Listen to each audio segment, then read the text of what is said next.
नमस्कार दोस्तों, जय जोहार। मैं कौशल तिवारी और बिहनिया संझा में आपका स्वागत है।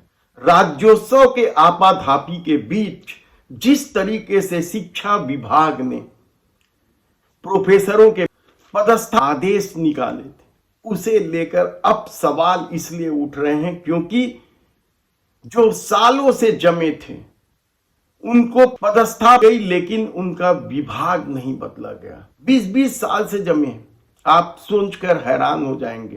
दरअसल यह सारा खेल इतने गुपचुप तरीके से किया गया कि स्वयं पीड़ित प्रताड़ित प्रोफेसर इस मामले को लेकर न्यायालय का दरवाजा खटखटाने वाले हैं।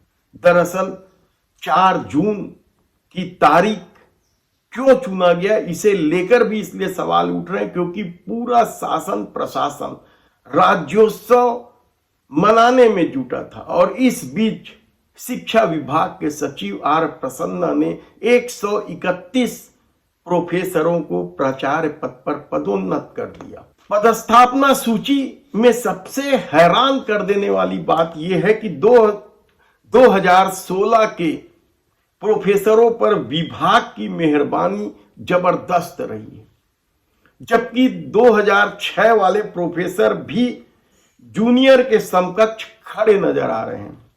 आलम यह है कि पदोन्नति आदेश अलग से जारी नहीं हुए हैं, जिसके चलते वरिष्ठता का क्रम प्रभावित हो रहा है।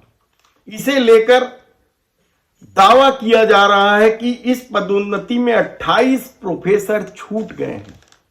यानी कारण तो यह बताया जा रहा है कि कुछ के दस्तावेज नहीं थे, तो कुछ के गोपनीय चरित्रावली को लेकर सवाल थे और इसलिए वे 28 अफसर छूट गए हैं।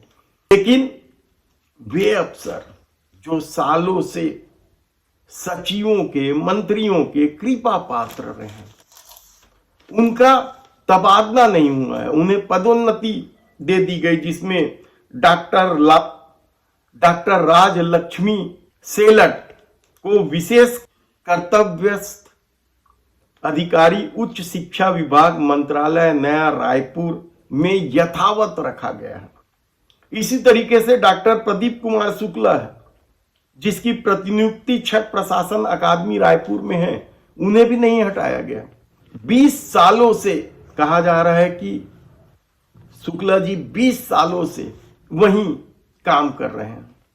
इसी तरीके से डॉक्टर अनिल कुमार श्रीवास्तव अपर संचालक उच्च शिक्षा क्षेत्रीय कार्यालय जगदलपुर का नाम है।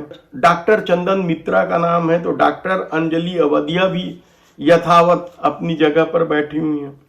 और इस सब मामले को लेकर जो सबसे बड़ा सवाल उठ रहा है कि पदस्थापना से पहले पदोन्नति सूची क्यों जारी नहीं की गई, जिसके चलते वरिष्ठता का क्रम अब तय करना टेढ़ी खीर हो गई है।